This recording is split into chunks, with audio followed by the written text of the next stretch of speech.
From large swarms of bugs, to the Earth magnetically flipping upside down, to a rogue planet flying through our solar system.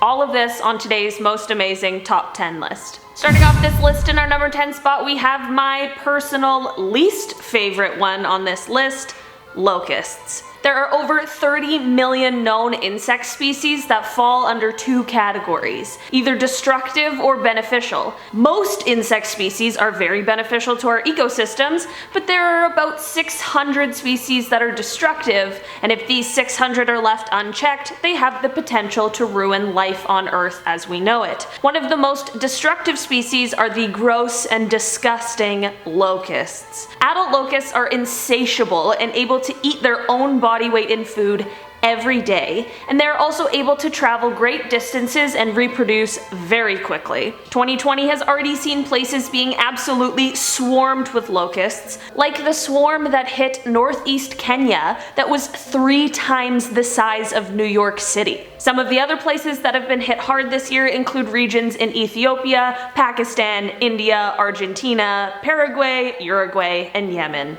Scientists say that climate change is one of the biggest influences in these outbreaks because the extreme heat, strong cyclones, and unusually heavy rains in the Arabic Peninsula are the perfect conditions for adult locust populations to thrive and grow. If this crisis doesn't get under control and continues to grow, this could have an extreme impact on food productions, food security, and the livelihood of millions of people who depend on their crops for income, as well as the spread of diseases that the bugs bring. And honestly, it would be my absolute nightmare to have all of those gross things flying around everywhere. In our number 9 spot, we have a supernova. Before I dive into this one, don't forget to like this video. A supernova is what happens after a star has reached the end of its life, which usually happens once or twice a century in the Milky Way and tends to happen closer to the center of our galaxy. The star Betelgeuse, which is in the Orion constellation, is a super red giant and nearing the end of its life. It could become a supernova at any point from now to the next million years. If a supernova happened too close to Earth, its radiation could severely damage our ozone layer, which would leave us totally exposed to the ultraviolet rays from the sun. It could also ionize nitrogen and oxygen in our atmosphere, which would create this sort of smog made out of nitrous oxide in our atmosphere. Nitrous oxide is what laughing gas is, so I'm not exactly sure what that would mean for humans. Heading on down to number 8, we have a rogue planet. There is a possibility that a rogue planet from another solar system could enter ours. A rogue planet is a planet that does not orbit a star, like how Earth orbits the sun. If this were to happen, it would be catastrophic. It would potentially alter all of our planet's orbits, and the bigger planet, the more of an effect it would have. Altering the planet's orbits would inevitably alter Earth's orbit as well, which could take us too close to the sun that we fry, or too far from the sun that we freeze, or even kick us out of our own solar system. Sometimes I forget that we're literally on just a huge floating rock. If all of this wasn't scary enough, a rogue planet could also crash into Earth because it's probably happened before. Around 4.5 billion years ago, an object around the size of Mars called Theia crashed into Earth, and that's how the moon ended up being created. If all of these other things happened, it would definitely end human life. Also, the Earth could become a rogue planet. Space is very confusing. There is said to be 2 rogue planets for every star in the Milky Way galaxy, which would lead me to the question, how many stars are in the Milky Way galaxy? Well, the answer is a lot.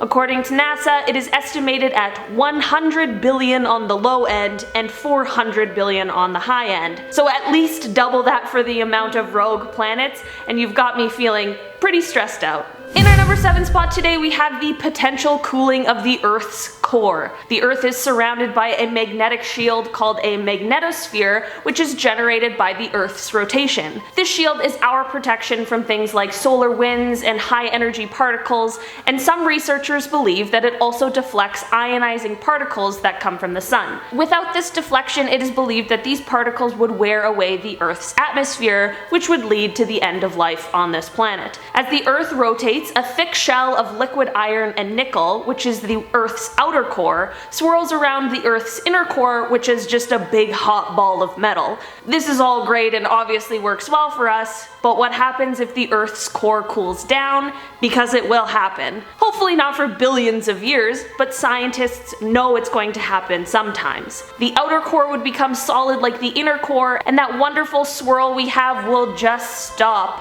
which will end the magnetosphere we have going on. With no magnetosphere, we have no protection from solar winds, and our atmosphere would be gone. This is what scientists believe happened on Mars around 3.7 billion years ago that caused its now very thin atmosphere. But the good news is that scientists are trying to find a way to restore Mars's atmosphere, and if they were able to figure it out with Mars, hopefully we can also figure it out if that were to happen on Earth. Moving on to number 6, we have a wandering star. When I first heard of a wandering star, I thought that it sounded like the cutest thing ever. But as it turns out, a wandering star really could be a recipe for disaster. A star that is wandering throughout our galaxy has the possibility of ending up a little too close to our sun, and could potentially find itself in the middle of the Oort cloud at the edge of our solar system. The cloud is extremely rocky, so if this were to happen, it would greatly increase the chances of a huge comet flying towards the Earth. It's pretty obvious why a huge comet hurtling towards Earth would not be in our best interest. At our 5th and halfway mark, we have the heliosphere and its potential to become weakened. The sun's wind and solar magnetic field has helped create this bubble-like region around our entire solar system, which is called the heliosphere, and it shields us from any sort of interstellar medium. The sun follows its own path through the Milky Way, and we follow the sun. The sun will lead us through different sorts of space climates, and sometimes we will enter parts with more or less interstellar gas. We are currently in a patch that is less dense that was created by a supernova. When we leave the patch that we're in now, our heliosphere could end up being much less effective, which would leave Earth very exposed and vulnerable. It could potentially change our climate much more than what we're currently facing, which could make it impossible for any sort of life on Earth to continue. In our number 4 spot, we have a hypercane. So say an asteroid hit Earth and it didn't kill us all. Theoretically, that would be good, but we would still potentially have to face a hypercane, which is literally just a mega hurricane that could wipe us all out. There isn't a ton known about hypercanes, but apparently they form over superheated seas, which is exactly what the ocean would be like after an asteroid hit Earth, and they have crazy and terrifying winds. It is said that a hypercane could see the storm getting as high as 25 miles, and the winds could be as fast as the speed of sound. A hypercane would ruin the Earth's ozone layer, which would of course not be good for us.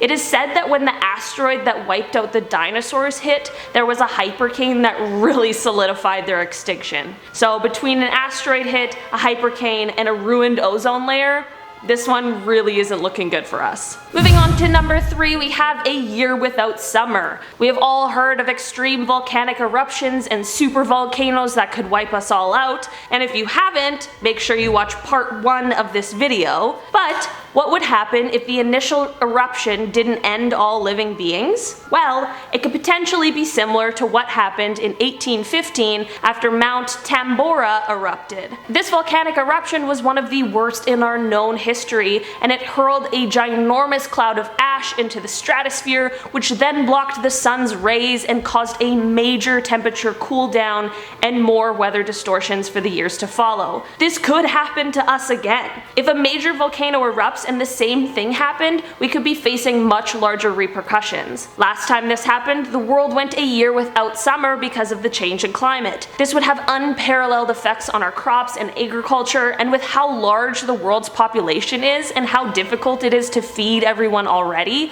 who knows what would happen? Not to mention how the lack of available food would lead to soaring prices that would be unsustainable for most to even be able to afford to eat. Also, after the 1815 eruption, there were droughts and floods in India that changed the ecology of the Bay of Bengal, which helped a new strain of cholera flourish that ended up killing millions. And in 2020, we know how quickly and devastating a new disease can be.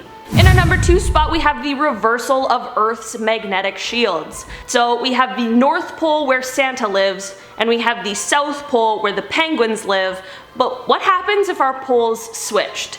Magnetically, I mean. Well, it's happened before, and it's going to happen again. The magnetic field of Earth is known to switch, and scientists know that the last time this happened was 773,000 years ago, but they're pretty stumped on figuring out exactly what causes this flip. Scientists have been able to use lava flows to get some information about the last magnetic flip. What they found is that around 795,000 years ago, Earth's magnetic dipole field began to collapse, and there was an excursion, which is when the magnetic field doesn't totally collapse in reverse, but it is very weak compared to its original strength. After a slight recovery, the field ends up collapsing and ended up switching orientations, which results in the polarity reversal. It's all very confusing and science-y, and I'm sure you're all wondering what this means for life on Earth. Well, scientists believe we are approaching the next reversal period, and when we go into that excursion part, like I mentioned before, where the magnetic field gets really weak, we will be way more exposed to cosmic rays, which can be extremely damaging to all life on Earth. There isn't a ton that is known about this whole process, and its timeline is greatly debated among the scientists who research it. In our number 1 spot today, we have climate change.